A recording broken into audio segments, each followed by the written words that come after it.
Всем доброго дня! Это видео и несколько следующих видео будут на темы, которые я обещала снять. Это динамический ABC в DAX, автоматическое обновление потоков данных и так далее. А также на вопросы, которые появлялись в комментариях на YouTube-канале. Все, кто хочет связаться со мной, могут писать мне в контакт или на Facebook. Через некоторое время будет рубрика «Вопросы и ответы», но только на Telegram-канале. Так что подписывайтесь и на телеграм-канал. Сегодня видео о дизайне срезов. Дизайн само сводное рассмотрим в другом видео. Я сперва создам срез, а потом объясню все действия.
Как видите, срез готов. Что я сделала?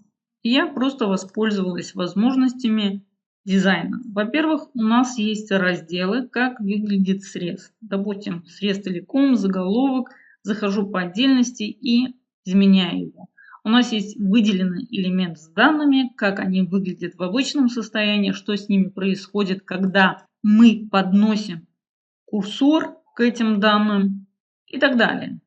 Вот у нас получился такой эффект. Я подношу курсор, кнопочка становится меньше, как будто ее вдавили.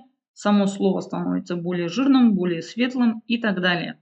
Весь дизайн ограничен вашей фантазией и возможностями Excel для срезов. Не забывайте поддерживать канал, ставить лайки, подписываться на канал.